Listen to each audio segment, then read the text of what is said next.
अब राजा दक्ष ने यज्ञ की, उधर शंकर जी की समाधि खुली, सबको निमंत्रण दिया पर शंकर जी को नहीं दिया।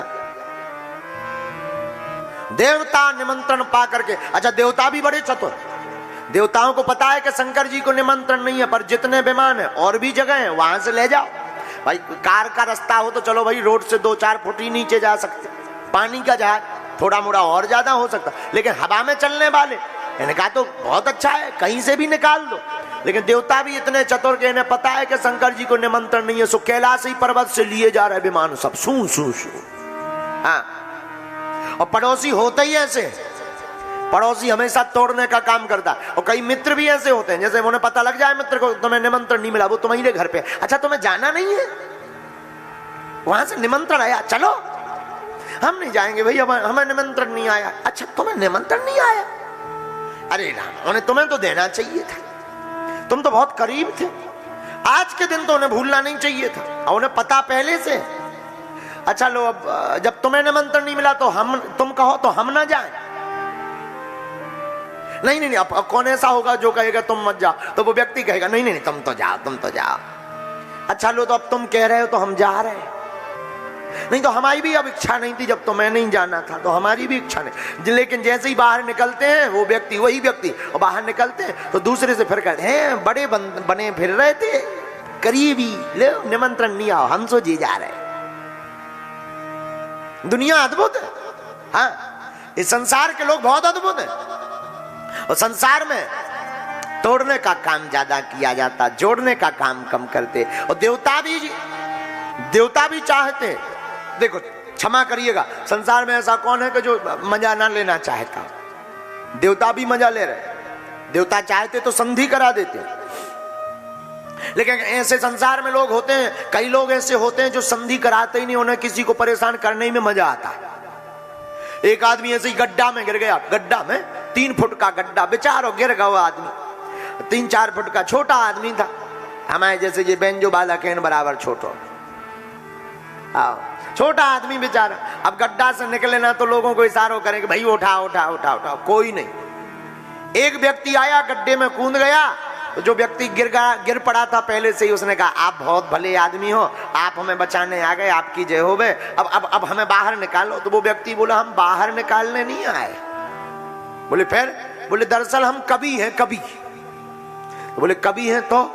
बोले दरअसल हम कविता करते हैं तो कोई सुनता ही नहीं है, सब भाग जाते हैं। तो बोले यहाँ गड्ढा में क्या करोगे? बोले कविता सुनाएंगे। बोले किसको? बोले तुम्हें। बोले हमें क्यों? बोले क्योंकि तुम्हें निकल नहीं पाना बाहर, सो भाग नहीं पाना। भागोगे नहीं तो कम से कम कविता तो सुनोगे हमारी। बोलो सीताराम। कुछ लोग ऐसी मजबूरी का फायदा लेते हैं, इसको कहते हैं मजबूरी। मजबूरी का फायदा कई लोग उठाते हैं, कोई मजबूरी में फंसा हो तो उसका फायदा उठाते हैं। पर हम एक बात बोलें, संसार में तोड़ने का काम नहीं, संसार में जोड़ने का काम करना चाहिए। सब देवता विमान लेकर के कैलाश पर्वत से जा रहे हैं, तो सती ने एक विमान से पूछा, अरे सखियों कहां जा रही हो? सती तू यहीं पे बैठी? तुझे पता है तुम्हारे पिताजी ने बहुत विशाल यज्ञ का आयोजन किया है। हाँ हाँ हाँ, हमने सुना है, सुना है। चलो तुम चलो हमारे, चलो चलो चलो तुम हमारे।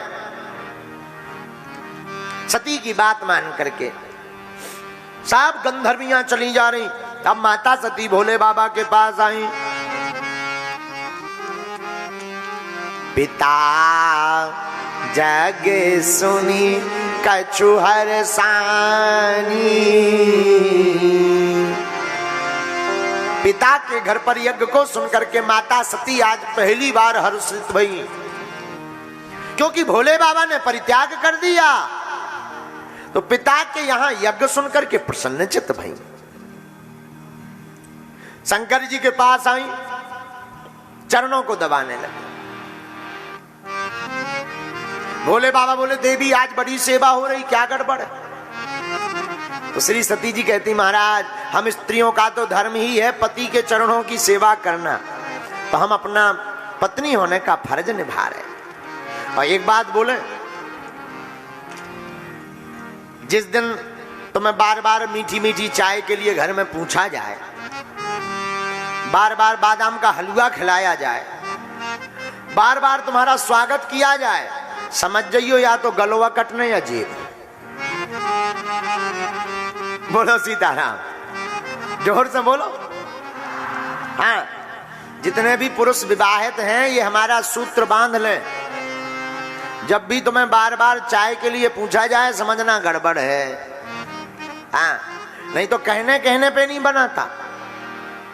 और जहां उपत के कहेंगे आप चाय पियेंगे, मीठी बनाए, समझ जाइयो जेबा कटने मार्केट में कोई नई डिजाइन की साड़ी आई।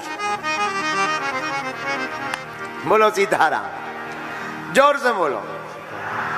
तो सती माता कहती है महाराज हम स्त्रियों का धर्म है पति के चरणों की सेवा करना, तो हम तो सेवा कर रहे हैं। सेवा सेवा शंकर जी मुस्कुरा गए। अच्छा देखो, पुराने जमाने की स्त्रियां भी कितनी अच्छी होती थी, पति के चरणों की सेवा करती थी। अब आज का मॉडर्न जमाना आ गया, आजकल तो कछु पति करते हैं सेवा। हाँ, अब आजकल की स्त्रियां नहीं करती। आजकल की स्त्रियां कई ऐसी सब, ये हम बात नागपुर वाली माताओं की नहीं बता रहे हैं। नहीं नहीं नहीं, आप लोग गलत मत ले लेना, ये तो विदेश वालों की बात है जो भारत में रहती ही नहीं है। तो आजकल की कुछ स्त्रियां तो ऐसी भी हैं, वो कभी चरण नहीं दबाती, वो तो सोचती कब सो जाए कब गलई, झंझट खत्म। बोलो सीताराम। अच्छा, नागपुर में है ऐसा कोई बहादुर आदमी जिनकी धर्म पत्नी प्रतिदिन चरणों की सेवा करती? झूठ मूठ का मत उठाना, नरक जाओगे, घोर नरक में लेगा। है ऐसा कोई बहादुर जो पुरुषों की नाक बचा सके, जो प्रतिदिन अपने, जिसकी पत्नी प्रतिदिन चरणों की सेवा करती? पंडित जी तुम्हारी करा थे? चलो कम से कम नाक तो बच गई। खड़े रहो महाराज, खड़े रहो, इनके दर्शन करो। जितने भी विवाहित पुरुष हैं, शादीशुदा जितने पुरुष हैं, इनके दर्शन करो, तुम्हारा भी भला होगा। अब हम समझ गए तुम्हारा सबका सीरियस केस है, बिल्ला और चिमटा वाले हो तुम लोग। राम राम राम। प्रतिदिन सेवा कर, अरे खड़े रहो। आपकी धर्म पत्नी प्रतिदिन सेवा करत के तुमने झूठ मूठ को कैमरा में आवे के चक्कर में उठा दे। हाँ, आई है का अकेले आ तो उनके डर के चक्कर में तो नहीं हाथ उठा दे कि भाई बगल में बैठी हो ने कही हो हाथ उठा दो, नहीं तो दे चिमटा लाल कर दे भी है। कहाँ है? उनके भी दर्शन करवाओ साथ ही में। बहन जी खड़ी हो जा, वाह वाह वाह भाई, ताली बजाओ इस जुगल जोड़ा को। देख लो नागपुर वालों, तुम्हारी नाक नहीं नया बचाई। अच्छा अन्य कोई?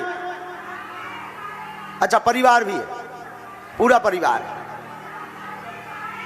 अच्छा ठीक ठीक ठीक, चलो नाक तो बच गई, हाल इतना ही बहुत है। बताओ, इन्हें माला डालो यार, फूल माला है, पंडित जी को फूल मत डालो। आओ पंडित जी, आओ आओ।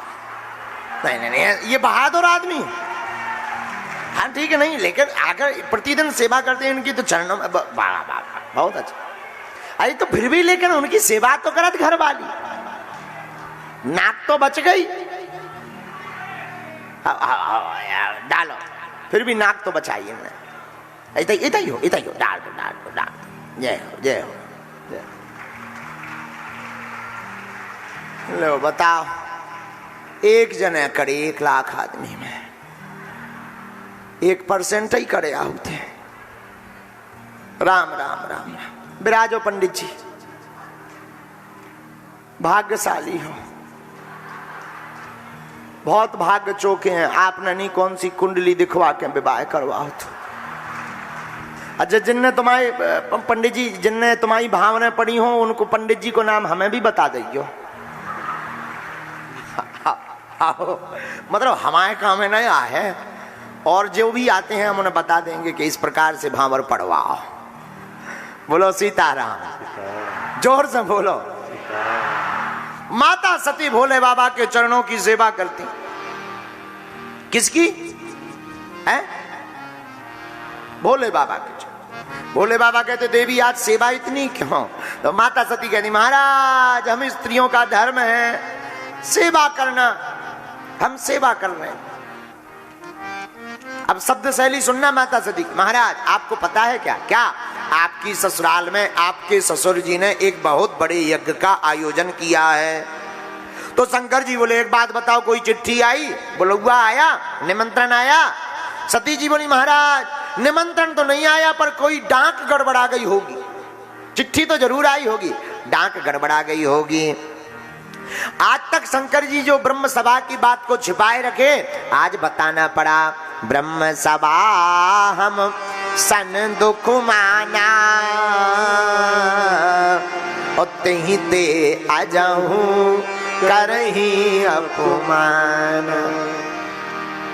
कहते हैं भोले बाबा देवी ब्रह्मा जी की सभा में एक बार अपना अपमान मान लिया था महाराज दक्ष ने, इसी कारण से हमारा अपमान करने के लिए यज्ञ का आमंत्रण नहीं दिया। सती जी ने कहा क्या यज्ञ में आमंत्रण की आवश्यकता है? यज्ञ में आमंत्रण जरूरी है, निमंत्रण जरूरी है क्या? तो शंकर जी कहते वैसे पिता के घर, गुरु के घर, राजा के घर कोई महोत्सव हो तो निमंत्रण आमंत्रण या धर्म काज में निमंत्रण आमंत्रण की आवश्यकता नहीं है, पर जो धर्म काज या जो यज्ञ तुम्हारे अपमान के लिए किया जावे उसमें बिना बुलाए जाना भी नहीं चाहिए। खूब समझाया। माता सती कहती हैं आप चिंता मत करो, हमें आप आज्ञा दो, हम अभी जाकर के पिताजी को समझाएंगे, ठिकाने लगाएंगे, आप हमारी बात मानेंगे पिताजी, वो आपसे क्षमा भी मांगेंगे।